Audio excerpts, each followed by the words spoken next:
Welcome to the Gunz Show. I'm your host, Tommy Gunz, and today we about to get into everything IcyHot. Everything IcyHot. The IcyHot battle, IcyHot event. We're gonna get some feedback on, what went well, what things could have changed. There were outside forces that contributed to the IcyHot battle, and there were things that that didn't help the IcyHot. So we're going to talk about all of these different things. But first, we're going to just give a quick breakdown on how the IcyHot battle went, kind of my point of view and all of that good stuff. So let's just get right into the IcyHot battle, and then we're going to do some Q&A. I got some guests coming through. I want to run through this before my guests get here. So let's get it. All right, I just did a quick little rough cut of the battle. So, bear with me as far as this goes, and we just gonna watch this whole thing real quick.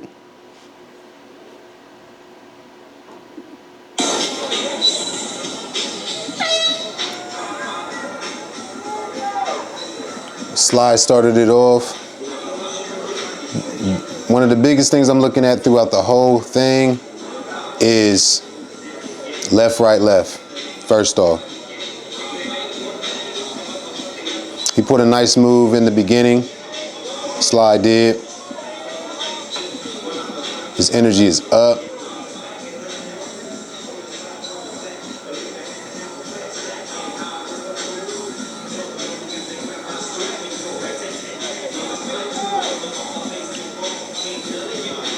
Sly's looking good. Ghost is staying with him.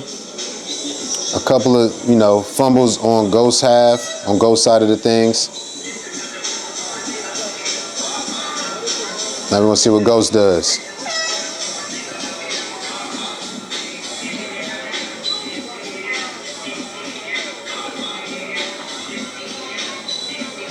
It's not a good look.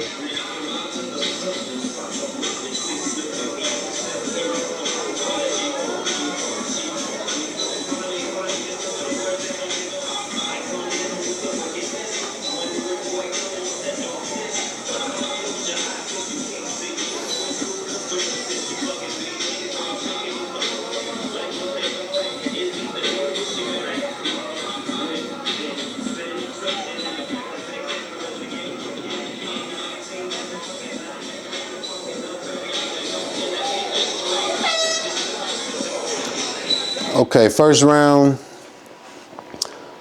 it's like this round could go either way. Personally, I gave it to Ghost just based on how well he kept up as opposed to how Sly kept up. There was some contact made in the footwork. There were just things that I didn't like from Sly being on the feature side of this round. He looked great in his performance. I edged Ghost based on more of the fundamentals. Sly looked good, but I felt like Ghost looked better on both sides of the performance. That's why I gave Ghost the first round. It was very close.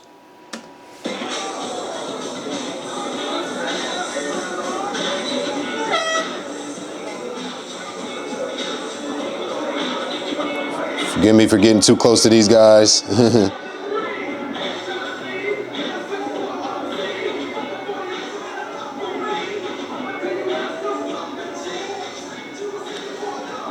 Some small stuff that Ghost is messing up on.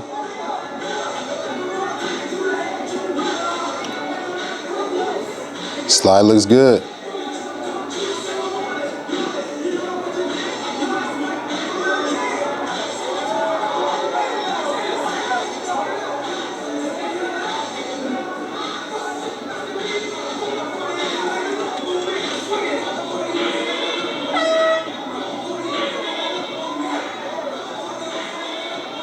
This is nasty.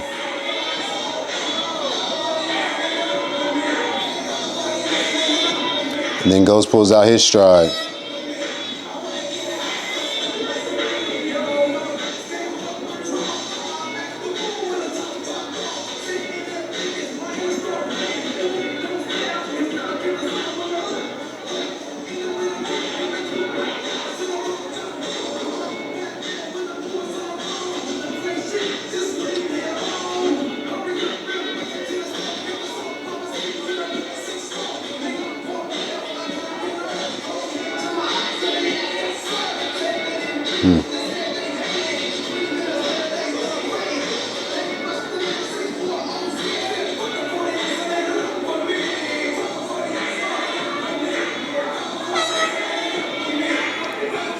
Man, that round was crazy. Crazy debatable. Personally think that could have went either way too. Eyeballing it, it's so up in the air, it's ridiculous. As far as the performance goes, the second round was more about performance. That's how I saw this. And when I was watching the battle, because I didn't do any playback, just to be honest, what I saw is what I saw. I saw a great performance from Slide, and I saw great fundamentals out of Ghost. So it could have went either way. I edged Ghost in the second just based on cleanness, more based on cleanness. Sly was doing his thing, but I don't feel like it was as clean as Ghost was. And now we're going into the third.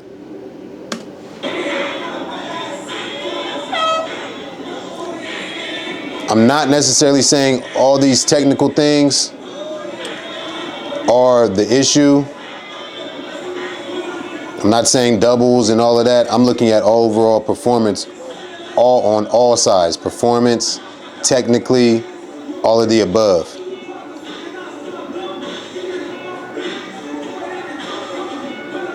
And honestly, you know, Sly had a little bit more mess ups in his third round, but this is the round that I gave him. Because I did like his performance a little bit better than his on the third, but we're going to see what's going on.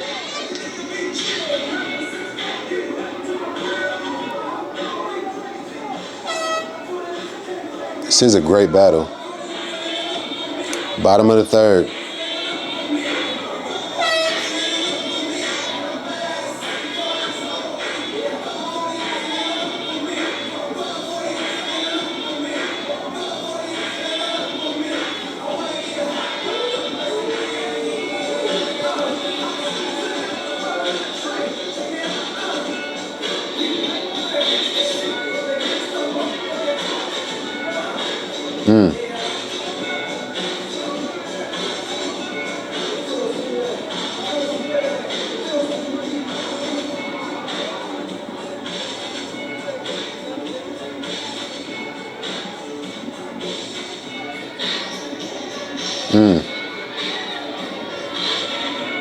Just froze.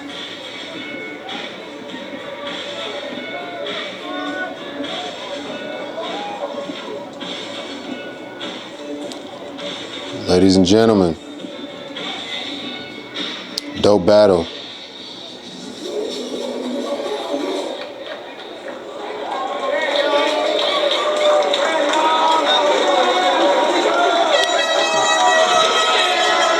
It's fire. So, this is one of those things where I understand how any and everybody feels as far as this battle goes. My job is not easy, but what I saw is what I saw. This was a dope battle. If we watch this back, somebody might say Slide might have won more than the last round. Somebody might say he might not have won the last round, but it's still based off of what we can eyeball, not something that we just keep watching back to see who did these micro things. It was a very, very close battle. So I would love to get y'all's feedback on what y'all think happened, you know, round for round. What rounds do y'all think who won what, you know, and let's just keep the conversation going, you know, because, you know, these battles are not stopping and we're still in the growth stages of what we got going on. So shout out to Ghost, shout out to Slide, great time, and we just gonna keep moving forward with this. So, you know, I think my guest is popping up right now. Perfect timing, and we about to have a conversation about how IcyHot went. So, you know, appreciate y'all for watching. Stay tuned for the next segment. Bang.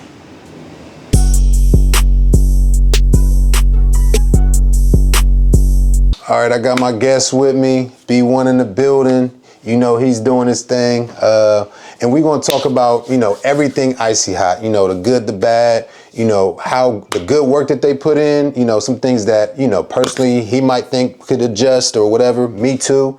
And, you know, people that contributed. We both contributed. There was a lot of contributions that went with Skateology to make IcyHot happen the way it did. And there were some things that didn't help IcyHot, you know, that they had no control over as well. So we're gonna talk about all of that. So, you know, first off, how was IcyHot for you? Man, IcyHot is always a great event. It feels like a family reunion for me. You know what I'm saying? I think a lot of the skate parties at this point, just because I've been here, is culturally just, you know. But IcyHot is always going to be something special because it was my very first skate party out of town, should I say, outside of Cleveland. Right, gotcha. Yeah, outside of Cleveland. Okay. Yeah, personally for me, like I had a great time. I felt the shift. You know, a lot of changes are being made over the years. The culture is not the same as it used to be. You know, I personally said trying to make an event like IcyHot today, probably impossible. You know what I mean? It's impossible to recreate what IcyHot has done over 21 years. Yeah. And with that being said, you know, starting off at the warm-up, like the warm-up was dope. Like I felt like that was a great way to start off IcyHot. DJ Narcissistic, DJ Dior. I feel like we had an OG and we had the new school. We put it together and it made a great night with great energy. You know, that was dope. How was that one for you? Man, a lot of good feedback at the IcyHot warm-up, which I'm thankful for. You know, especially because, like you were speaking just recently, the culture has shifted. And in that cultural shift, like, I know for me, by coming in at such a young age, what made the space so dope was all the range of ages. Yeah, right? Facts. You know what I'm saying? So that's what actually, it wasn't just like all young skaters, but like when I was coming up, the space was predominantly older. Like the average skater was 30. You know what I'm saying? 25, 26. So for the young trendsetters coming in at, you know, 16, 17, 18, like it was an eye-opener for us. We thought the scene, like, okay, yeah, this demographic is a lot older, but it's dope. We like to be here, you know what I'm saying? But that is actually the target market for the IcyHot warm-up. It's all ages. I want Bouncer out there. I want OG Dollar Bill out there. I want OG Monday out there. You know what I'm saying? I want, you know, Chili Mac out there. You know what I'm saying? I want the Walker family, E-Dub to come out, bro. Yeah, he, you know what I'm saying? The Walker family is legendary here in Columbus. So to have any of that down there at the party in Dayton, and you know what I'm saying? That's why I feel like, hey, it's important to put on for Stride Culture to get people warmed up for the IcyHot week. You know, and I think that Narcissistic and Dior were a great combination of that, bringing both, you know, both worlds, you know what I'm saying? Dior is the young up and coming, making things happen. Facts. And the Narcissistic, you know what I'm saying? He is the IcyHot veteran, 20-year legacy there. Period. You know what I'm saying? So the fact that I had him on the warm-up is an honor within itself, you know? So I'm thankful for that, and I want to be able to keep all of that energy going for sure. Me too, bro. Me too. Because personally, you know, I feel like open to close, you know what I'm saying? Like having the OG open up the night, you know, usually the OGs are the first ones in the building. So they come in, and then after that, you know what I'm saying, the new guys come in, you know, the people that's like, who DJing? Jig, boom, or Dior, they coming in for that, you know. Dior trapped it out, you know what I'm saying, for the end of the night. So people loved it, man. Like the IcyHot warm-up was a mixture of, it was Ohio. That's the best way I can put it. I am gonna say like that night, I could say it was a lot of Columbus style music, and Dayton even got their music. You know what I'm saying? And of course, you know, Narcissistic, being Narcissistic, he's all ranges. He can tap into any space in Ohio. And Dior, you know what I'm saying, really set the freestyle off with the trap music. You know what I'm saying? So it brought it all together, man, and I really appreciated that. Yeah. That's a fact. That's a fact. Now the thing is like, do I keep the IcyHot warm-up going in Dayton the week before? I personally think you should, because like me, you know, like I said, that opening and closing, I feel like when you get that energy, you know what I'm saying, the warm-up can make a name for itself for real. You know what I'm saying? Like, are you going to be at the warm-up though? Like, yeah, we going to IcyHot, but are you going to the warm-up, you know? And actually, I'm excited for it because like you said, that was the perfect combination. You gotta have somebody who's been around to open the door, and you gotta have the next coming up to close the door. As long as you have that balance, you're gonna have a room full of people that had a great time. Because maybe, okay, let's just say the OGs don't want to hear the trap music. They came in first, so they gonna leave. Gonna have that. You're gonna have that every trip. So by midway through, it's gonna be a wrap. So it's like, okay, they gonna be, because I mean, honestly, I was salty because I was filming that night, and just like you said, Dior had the jumpers jumping, and I filmed all of that, but I didn't utilize that early time to film the OGs because I felt like there was I didn't feel like there was. I mean, I assumed there was gonna be I'm like, damn. They ain't even rolling right now because trap is not their thing, but it's cool. In the early session, earlier that session, they had sweat driplets dropping down, but now they chilling because Gucci playing. and ain't nothing wrong with that. It ain't rigor mortis no more. Facts. That's what. So like I love that combination, and I'm present for those type of nights. Period. Period. I'm here for the vibes. But Friday night bounce mixer. How was that joint for you? I loved it. I love that gangster shit anyway. So I think Hop and Wiggles definitely did their thing for sure on the bounce night.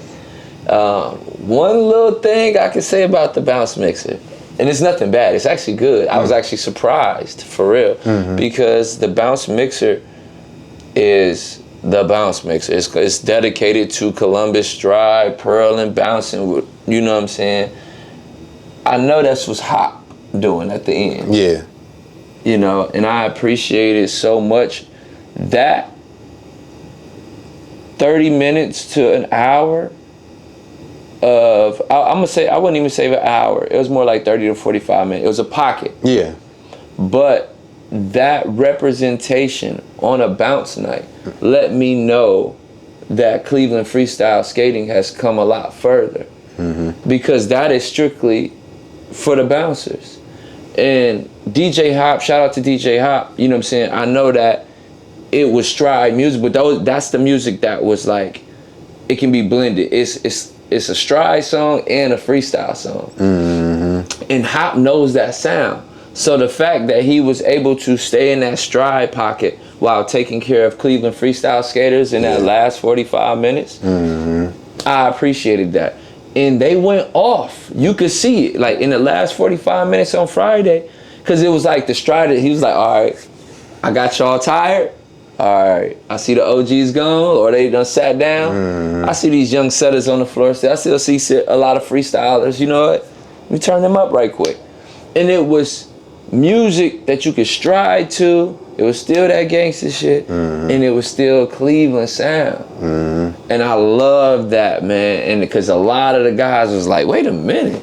Like when you get tired, some of them was taking off their skates, throwing back on, like, wait a minute, bro, I'm on this, you know? So I think Friday night, man, was amazing. I think in the past it has had, hit or miss situations or whatever, but this year I really rocked with it, for real. For sure. Yeah. Personally, I felt the same way. I felt like if you came for a bounce mixer, that's what you got. I feel like, just like what you're saying with the Cleveland side of things, I feel like mixing is very important when it comes to stride music as well, because you can make the music fit more than just striders. Right. And I think he did a great example of that for y'all. Personally, Wiggles is a legend. Wiggles is a legend on the skate floor. On the skate floor. On the skate floor. Really him. Honestly, people didn't know what to expect when it came from DJ Wiggles. I know what to expect because I know who he is, and he was doing local sessions for a while as well. A lot of people didn't know he DJ. He DJ. Before he moved to Atlanta. And he's been DJing. He's been DJing. My only concern was, I don't think he understood how to bridge the gap with everybody, so to speak. I feel like he was down that straight stride pocket, and it was great for us. It worked. It worked. Absolutely. I think that's why Hop was so essential, because Cause that was the beauty of it. Like Wiggles could go straight in that bag, bro. And it was so many striders that I ain't seen you happy like that in a minute. Facts. So it was like, good, y'all deserve this. This y'all moment. Like, this is the crib. This is the IcyHot. Y'all deserve that. This is your stage. Yeah. You know what I'm saying? So even for me, like moving from Cleveland, coming down here, I still respect that culture. You know what I'm saying? Because I want my culture respected in the same manner. Yeah. So that's why I was just like, yo, okay, Wiggles was in there. Like that's why Hop had the, all right, I got this. Like, yeah. And Hop usually ain't even always in that. But he has the range, but he ain't always in that Cleveland bag. You know what I'm saying? He did that because he let Wiggles do Wiggles. And that was the beauty. That right there was like paying attention. That was two DJs paying attention. Yeah. Or even Hop just like, yo, I'm gonna let him go off right quick. I know what I'm capable of. And let me make sure that we cover these other ones. Even though this bounce tonight, this still Ohio. I'm gonna make sure everybody's straight right quick. Yeah, covering all bases. And I just felt like you just like you said, how I saw Wiggles as far as the whole collaborative, but like you said, the communication was the key. And we do give a big shout out to Hop as far as that. Big shout out to Wiggles as well. Like I said, he was in his lane and he did make us at home happy, period. So shout out to them for that. How was the battle for you? Did you get to see the battle? I seen the battle. I definitely seen the battle. Ghost, boy. Your PR stunts. Yeah. I love it though. That's what make this. It's making it like very interesting. Yes. And you know, Ghost, bro, that bro gonna be entertaining every trip. That's a fact. You know, Slide, bro, you always gonna come with the power. You always gonna come with the speed and the energy. You know, I think Ghost was just bringing a little finesse because I felt like Slide definitely got that last round, man. Who won the last round? Slide won the last round. Oh, Slide did win the last round. Okay.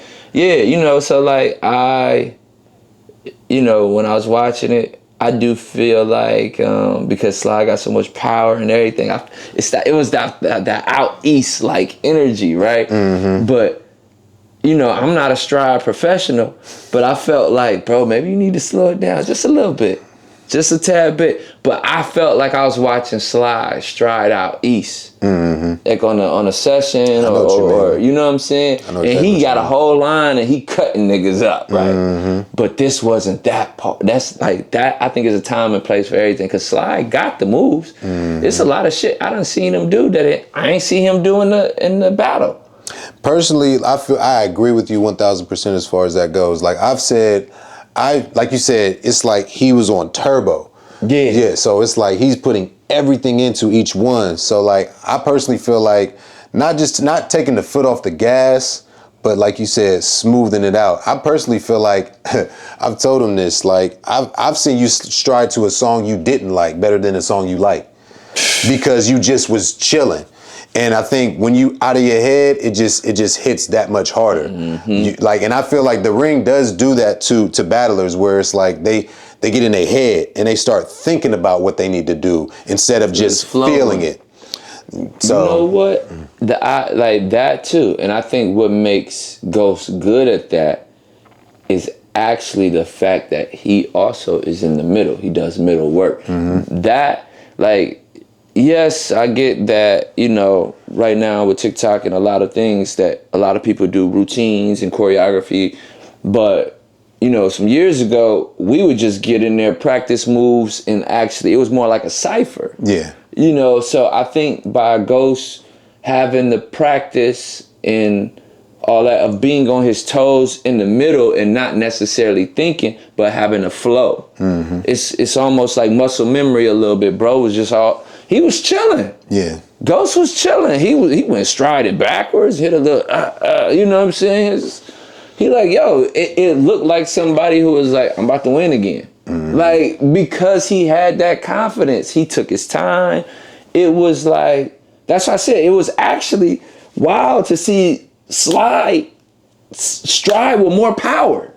He was stride with more power, more emphasis and all that. Yeah. But that's not what it was, man. You know what I'm saying? If it was about who had the most powerful stride, the Slimer had it. Facts. But it was about the finesse. It was about the rules. It's the SBA. Yeah, it's a balance to it. Yeah, it's the SBA. You know what I'm saying? The rules are the rules, man. And yeah, great battle. Friday night was great. Everything that it needed to be. On to Saturday night. Who was on the lineup? It was DJ Jig and Kiefer B. How was that night for you? I had fun. It was a good night. I felt some of that. I think it was just the whole weekend though, that nostalgic energy. Jig definitely brought that pocket in the end too. I think that was a familiar space. Yeah. You know, he got to play that gangster shit. I think he took care of Ohio for sure. And I think Kiefer did his part as well. It was dope to hear Kiefer talk on the mic a little more. You know, so it was. That was one of the things I was afraid of, because Narcissistic is so punctual. He's PR. He's gonna make everybody feel good. You know, and that was one of the things at the IcyHot warm up. Like everybody was like, "Yeah, man, the energy." It's because bro gonna make you feel like somebody. You know what I'm saying? Trendsetters in the building. Yeah. Reckless, what's up? Hood skaters, I see y'all. Like, make your presence felt. Yeah, you know what I'm saying? That's what Dave does. PA came deep this year as usual. You know what I'm saying? That's narcissistic commentary, bro. You know what I'm saying? So for this year, that was one of the things I was like, ooh, how is that gonna work this year? You know what I'm saying? Cause you know, Jig gonna get in there and he just gonna rock them motherfucking tables. Like, bro gonna shut it down. Yeah. But the people want to feel engaged. I realize that, and that's something that Narcissistic is really good at. I agree. And you know, I think that they did a good job because I think Peach was up there as well speaking. You know what I'm saying? Like, so I think that, you know, where Narcissistic comes in at, I think the village came together this year to make sure that they brought that same energy, and it was reciprocated. Like they did. I heard the shout outs. I heard Kiefer talking. You know, I heard Peach talking. Yeah. You know, so I think they did a good job by engaging with the skaters and everything like that, pulling them in. Yeah, Kiefer B, DJ Jig. You know, Y'all did y'all thing. DJ Jig is the guy. He's the guy right now. You know what I mean? Like, you know, status quo is what I'll call it. Kiefer B, the OG. So, you know, he's familiar with that. So, like he's saying, all inclusive. Say less. You know what I'm saying? Like you said, Narcissistic is kind of a pioneer as far as, like, you know, making it inclusive the way he does, the dynamics, and I feel like that rubs off on these guys, especially after so long. You know, notes is taken and growth is being had. I do believe a lot of these shifts. Let's talk about the outside forces. With all of these shifts that are happening in the culture, I believe the shifts of how the DJs that happen. I feel like the culture in Ohio. I mean, skate culture in general is taking a hit. And I feel like we're not exempt from that. I feel like there's a resurgence coming. I feel like there's going to be a new foundation that's coming, because there has to be. You know. Well, it's already the time. The reset is about to happen. Yeah. It's another reset coming. It's already been 5 years. And like, what's going to happen is the standards are changing. Is really what I'm talking about too.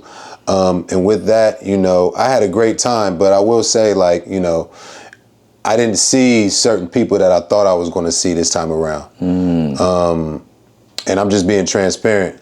I don't think it's anything that IcyHot has done wrong. I think it's these outside forces. You know, social media plays a part heavily. But even beyond social media, Economy. Yeah.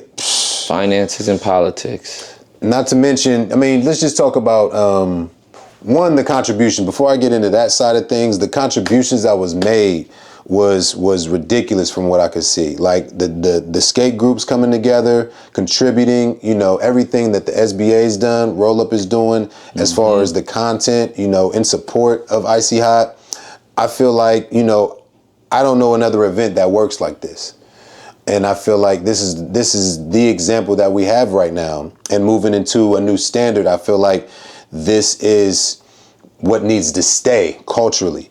You know, there's some things in the culture that can go, as far as I'm concerned, but there's plenty of things that I've witnessed in my lifetime that need to stay. OGs, the YNs, we all need to be in one room constantly. If that's the standard, we're unbreakable, unshakable. That's what worked for us, honestly. You know, like, I was 17 in them back room meetings with 30, 40-year-old coordinator meetings. You know, I remember when Wes Jiggs for the first time brought me to a coordinator meeting. I was 19 years old. And it was in Huntsville, Alabama, at the Dog Pound skate party. I was 19. I did not want to go. I was actually dozing off in there because we had just skated the night before. They decided to do this Saturday morning, by the way. Yeah, you wake up and go to work after you skate all night. After I skate all night. You know what I'm saying? So, and then, you know, I was staying with Jiggs like that. At that time, you know, traveling with bro. So he like, come on, you know, they want you at this coordinator meeting. And in my head, I'm like, why me? Right. Well, I gotta go, you know. But at that time, I had already started doing flyers and graphic design and, you know what I'm saying, learning stuff. You was closer than you thought. Yeah, at 19. Got in that room, learned a lot. Was dozing a little bit, but I was the youngest person in there. I was like, now that I think about it, 19, thinking about Mama Joy was up there giving speeches and everything. Like, I remember the NSC freestylers talking. You know what I'm saying? It was, and if anybody know, that's who actually throws ROTC. Yep. Like, you know, so a lot of people don't even know who throws the party. Yeah. That's a fact. So shout out to Terry and Hez and them. But you know, I learned a lot in that time frame, man, about like going to the coordinators meetings and things like that, things I didn't necessarily want to do, you know, and it helped me contribute to the culture. But it was also the fact that I was open to hear what the elders had to say. Yeah. I was open to, you know what I'm saying, moving forward and not just worrying about what I wanted. And I think that's like, that's selfless. We need more of that. Facts. Because the culture can't continue to grow if you don't, you know what I'm saying? If you're only filling your pockets. Yeah, exactly. Like, I did so much for so many coordinators, like that, with no payment. You know what I'm saying? I did a lot of community service work. Right. And not just for the TSC Foundation or our Ohio Skate for Life party. I'm talking about like coordinators. Yeah. You know what I'm saying? That I've helped out with no payments. So, and it was just to contribute to move the culture forward. In those younger years when I was in college, I did the internship. I made my own internship. Yeah. I paid my dues, you know? So I love to see like when the culture comes together as a whole. I do believe that the younger skaters need to make sure they are respecting the elders. You know what I'm saying? Because of that, like, you can't get respect from if you're not giving respect. And vice versa too. Like, we can't just, you know, one of the things that made me angry as a younger skater was the ageism. I dealt with that shit a lot, bro. Yeah, you a young one. You too young. You know what I'm saying? I dealt with a lot of ageism. That's how the TSC was actually created, through ageism. You know what I'm saying? So, and it's like, okay, and that's why I don't have a junior group, a little group, or a young this or that. Like, the Trendsetters was founded by young skaters. So it's just like, nah, if you, and it was people, elders, who helped me with that process. I didn't know everything. I learned. I was open to hear. You know what I'm saying? Knowledge is supposed to be given. It's not supposed to be all this gatekeeping shit that's going on right now. That shit is lame. That shit needs to be dead anyway. Yeah. You know, so knowledge is supposed to be given. It's supposed to be shared. And what they do with it, that's on them. You know what I'm saying? But we supposed to continue to pass that information along. And that's what I've done. It's like, all right, a lot of things I didn't even have answers for. I fell on my face. Yeah. Learned it. You know what I'm saying? And Same. boom, all right, contribute to that. But I'm thankful for those early years of being able to talk to Trish and Breeze and, you know, Sherry and Mama Joy, being like just at her actual house, being able to talk to her about stuff. Mm-hmm. And I realized a lot of people didn't have those opportunities. You know what I'm saying? Mm-hmm. But I worked my ass off to understand this. Yeah. I mean, if you didn't put in the work, I mean, we wouldn't even have the conversations we have, you know what I'm saying? And vice versa, you know what I'm saying? If there wasn't contributing off the heart, we wouldn't even be in the same room together, you know what I'm saying? So, you know, I greatly appreciate you for that, you know what I'm saying? And I'm really following your footsteps as far as that goes. Like, you know, I had to go on my own. I'm taking my own route. Nobody does the things that I do, just like nobody does the things that you do. Yeah, but and you know where I got that from? Desi. It's all Ohio. Mm-hmm. Ohio, regardless of what anybody want to say, Ohio is literally the heart of it all. Mm-hmm. We are literally the heart of the roller skating community. A lot of stuff came from out of Ohio, man. That's a fact. You know what I'm saying? Whether people want to acknowledge or not, but a lot of the media, like Skate Groove, one of the most essential pieces to the style skate community, started here. Mm-hmm. You know what I'm saying? Think about that. We just need to act like it. Yeah, like we have a state. This is not a city. This is a state with multiple styles. And there's no shade to nobody. But when you think about everything from across the United States, everything is city-based. Everything. Yeah. Yeah, I remember roll calls and they're called Ohio. They ain't called Columbus. They ain't called Cleveland. They said Ohio. And it's different style. And you gonna call Ohio and you got Dayton that skates different from Cincinnati. Cincinnati skates different from Columbus. Columbus skates different from Cleveland. What else? Like, it's like, damn. Yeah. You got 3 different styles right here. 4, if you want to be technical. Cleveland got 2 styles within itself. You know what I'm saying? So it's like, Cleveland got 2 styles. You got, and don't you dare group Cincinnati and Dayton together because they feel like, you know, the old Cincinnati style, they got their own style. Dayton got their own style of cutting. They didn't want to be grouped together. Never. You know what I'm saying? So when you think about all that, it's like, who has more culture? Mm-hmm. You know what I'm saying? I don't even want to get into that space. Right. That's not the conversation. It's just like... It's just what are y'all looking at? Yeah, you know what I'm saying? Like, what are y'all missing? We have so many black-owned rinks that started here, especially during the civil rights era, like during that time frame. We talking about black folks who was... I heard stories when I was in Cincinnati from Alicia Reese and a few other elders, right?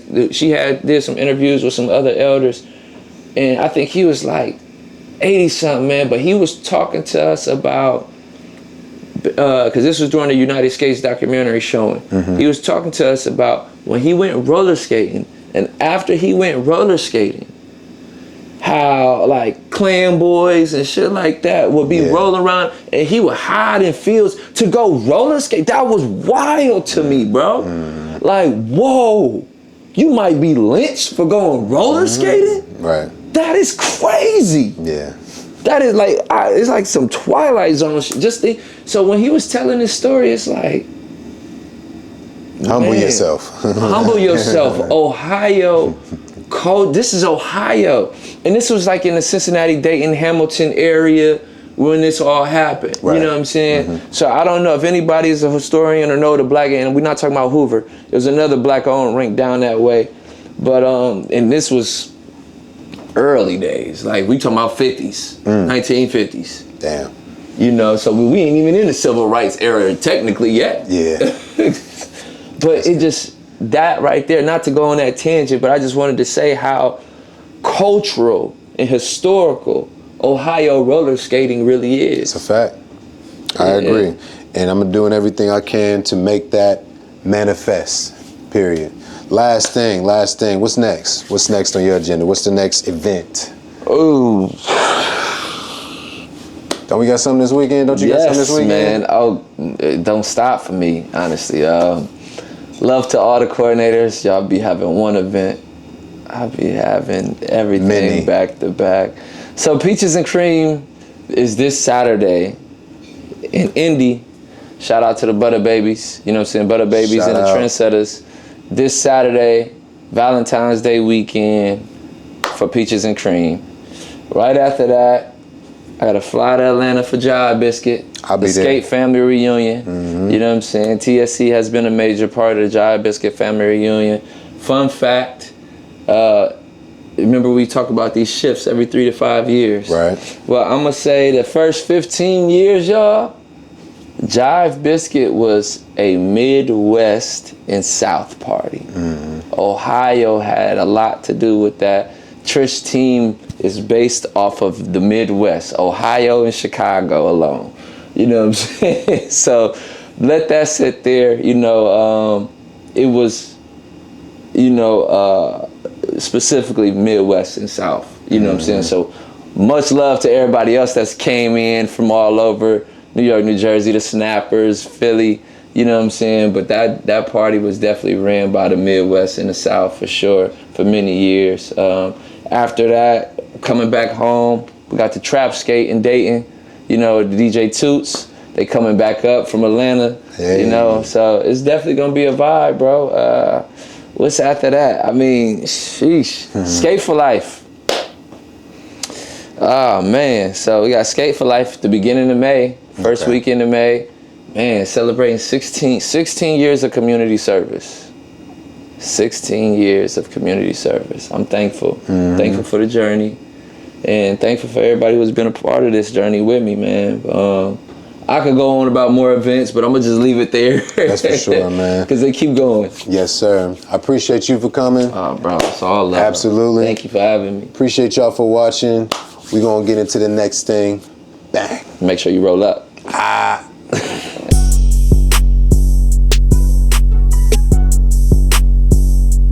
Three-peat champion Ghost. We're here. We're back. AKA another one. How you doing, brother? I'm doing well, man. I appreciate doing well. How about you? I'm good, man. It's you know, I think we all have the same conclusion when, you know, with a lot of work that's being put in, we're glad it's over. Oh yeah. You know how skate party weekends go. I think I need one more day of rest and I should be good to go after that. Yeah, I'm well recovered as far as that goes. How was your IcyHot? IcyHot was good for me. This is on my 9th or 10th year mark. And I was just like, man, this is like my first skate party. And I'm like, man, this 10 years already done went by. So I had a good time at IcyHot. Always great seeing, you know, your OGs come out, people from out of town, newer faces coming out and experiencing this great, long-standing event. Shout out to IcyHot, turning 21 years of age. So. Skateology. What would you say is like? What was the highlight besides the battle, winning the battle and everything? What was like the highlight that you can hone in on? Yeah, I'd say the biggest highlight was seeing the development of the DJs. So, you know, this was the first main night that DJ Jig DJ'd on, and I thought he did a really good job on that Saturday night with Kiefer. So that was the highlight for me on the skate side. Yeah. Yeah, I do appreciate him stepping up to the main event. You know, I think it's well deserved. I mean, if there's anybody that deserves it within Ohio, it is Jig. You know, he's been holding us down heavily for a long time. Well respected. Yeah, man. I had a great time myself. I was talking to B about it.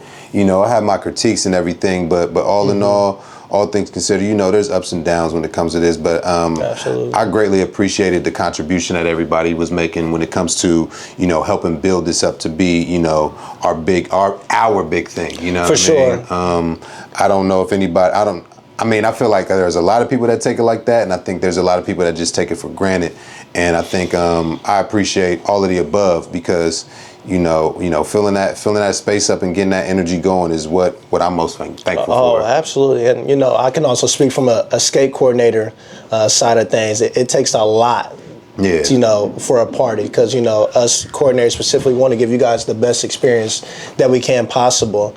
And once again, for you know Skatology, for them to be able to do it for 21 years, 20, you know, that's I'm going crazy. on my 6th year, specifically with the underground. But for them to be 21 years into the game, like it's very commendable. And people are still excited. People are still talking about it. People are still coming to the event. That's crazy, man. Like, I think about it, 21 years, like, there was probably like a 19-year-old in there. You know what I'm saying? Like, Right. like that's like, dang, like you didn't even exist when this started. Like, Correct. that's amazing. So let's move into the battle, man. Three-peat champion. First off, congratulations. Thank you. Thank you. I mean, we battled, you know, so I know you had your hands full with maintaining the title, winning 3 times in a row. Mm-hmm. You know, how does the journey feel? Describe the journey from your first battle till now. Yeah, so the journey feels is absolutely amazing. Is worth it for me. So you know, and it's almost like I don't want to say a closing of a chapter, but I'll talk more into it. So my first battle, once again, with Slide, wasn't even supposed to happen. Yeah. You know, it just happened on the fly, and I lost, you know, 3-0 to Slide. And I just vividly remember those comments, like, it's fine, I'm going to keep working, I'm going to come back. Yeah. And then the next one was against Jay Carter, RIP to one of the greatest. The logo, for sure. And I was living in Jeffersonville, Indiana, which is 10 minutes from Louisville, Kentucky. Mm-hmm. And so I drove on the Tuesday, and I got work. So that's like, I'm like maybe 3. Yeah, I remember. You know what I'm saying? So I'm like 3.5 hours, I think, maybe. Drove up there. For a battle. Yeah, for a battle. For 5 minutes. That's what I'm saying. Exactly. For a battle, and drove back and went to work and was on time. And you know, that battle was, you know, up in the air, but I give it to Jay Carter. You know, I tell people I took that L. Mm-hmm. And then after that, the next battle was Italy. At Ohio Foreign, I got on the winning column, and then went against DJ, and then went against Slide the first time. Then went to Vegas, lost to Vegas. Vegas ended up winning the SBA, and I'm like, I got to get that belt too. Yeah. And then, you know, finally went to IcyHot, got the first belt right here. That's day one, 2023. Right, I mean, no, yeah, 2024. Got that.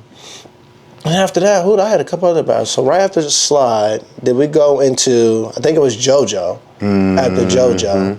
And then it was Vegas. Yep. And then after Vegas, that's when I ended up getting the SBA title, which is somewhere over there. Then after that, it went to IcyHot. Yep. And then, you know, went against Musa. Yeah. That was great. And then, you know, came back home and got this three-peat. So it's rewarding for me because it's something that I wanted to do. And when I do something, I want to be the best that I can at it. I think me being a strider, like I said, I want to be known as one of the best striders. Whether you say, well, you're an SBA strider, it still has strider in it, or you know, I just want to be a good representation and pillar of stride. And people look at me as one of the best. And you know, you can't tell the history of stride, the history of IcyHot, the history of SBA without mentioning Ghost. So that's a fact. It's very rewarding, and like I said, for me to get the three-peat, it makes sense with my party that I definitely need to get that win. So I can dig that. I can dig that. Three-peat, you know, it's been a hard journey. You've beat Slide, you know, Musa, the challenge, the pressure has been on. What would you say? What's next for you now? Yeah, so what's next for me now is I'm taking a step back from IcyHot, doing the battles right now, so you could call it retirement. And I'm just looking forward to training, you know, other striders and see where I can help them, you know, reach the platforms that they want to get to. You know, SBA and IcyHot has been absolutely wonderful to me, and I want people to really understand that, you know, yes, I was Ghost before IcyHot in a sense. You know, I have my underground skate party, which we'll talk about a little bit more, but this has really helped my brand personally as Ghost, our skate coordinator group with you know, with the underground skate party, and you know, just how people look and you know, view me. So you know, I'm very appreciative of it, and there's been opportunities, you know, and spaces for me to, you know, host events, also get paid at different events from being in, you know, in the main event. So I'm very appreciative of it. But yeah, it's right now it's time for me to retire from doing matches and battles and help the next wave and see what we can create to make this better and continue to expand. That's a fact. That's a fact. You heard it. So, just to make this clear, you will not be in the 2027 IcyHot. I will not be in the 2027 IcyHot. As far as I know, there will be 2 new challengers, and Slide may come back. I don't know how it's going to work right now. We're going to see. I don't even know. Yeah, but I know I will not be participating. I will for sure be in attendance. Absolutely will be in attendance, but I am not battling. That's why I had to go get this last belt to complete the 3-peat. And then another focus of mine is right here. Yep. The 6th annual Underground Skate Party. It's the underground. May 29th through May 31st. And you'll probably zoom on it, but right here it says the year of the GOAT. You can't call yourself the GOAT if you don't have, hardware or the wins or, the titles, the tangibles. Absolutely. So it was imperative, specifically because I did, my antics on social media, that I had to win so I can proclaim of being the GOAT of striding or SBA or whatever the case you want to call it. I'm the GOAT of striding. Say less. Say less. SBA, you can't say it. What can you say? And if you don't believe him, I think it's too late to prove him wrong. Because it's too late right now. Yeah, I am in retirement. I'm excited to be, on the back scene of things and see what can happen, see what we can push. But we may come back out. But right now, no, we're from IcyHot right now. Now I am currently still the SBA champion, and I'm debating on what I want to do with that personally. But as far as you trying to get me at the main event at IcyHot, the WrestleMania, it's not happening. I'm not battling in 2027. There it is. Unless someone has a lottery number that I can't deny. Yeah. And we need you to go out here for $50,000 for sponsorships. Let's get it. Let's get it, Ghost. I'm gonna call him personally, Ghost. I heard what you said, but I think you want to change your mind. You want to change your mind. You want to change your mind. Flat out. I appreciate you, and we do got some things in the tuck. We can't announce them yet, but like he said, we're in the development of the future. You know what I mean? So, absolutely. We're working on the newcomers. That exclusivity, the top tiers. You know what I'm saying? They there. You know what I'm saying? They're going to be there. But let's get with these mid tiers. Let's see if we can get them to the next level. Let's see if we can get them to master their stride, honing on who they are. You know what I'm saying? Because everybody has an individual stride, whether you believe it or not. Like there's something in him that's not in me, and vice versa. Absolutely, yeah. So embrace the journey. As I said, I have a total of 12 matches under my belt. 9-3. I've had 5 title matches. I end up, thankfully, I won all 5 of them, and some have been very close, some have been not, where the case may be. Embrace the journey. Don't run or duck from anybody. If you personally feel like you're a better strider than this person, there's a battle set up, show them why you're better. In the discussion. In the discussion, I won't say the strider's name, but there was a strider who I went against, and everyone was like, I don't even know why you're going against him. It's a waste of time, yada, yada. I'm not like that. I respect everybody's stride, everybody's style. If I feel like I'm better within myself, then there's just an opportunity for me to get better and show why there's different levels to this sport and to stride. There's more than one reason to battle. You know what I'm saying? You could prove you better than the next man. You could just show the world who you are. You know what I'm saying? On the main stage. Yeah. Some people can dance their ass off, and some people just want to see you dance out there. And you could win a battle just dancing your ass off. Yeah, absolutely. So keep an open mind, keep an open heart, because this is growing and we ain't stopping. And we're gonna let you know what's coming next, man. We appreciate y'all. Absolutely. It's the Gunz Show.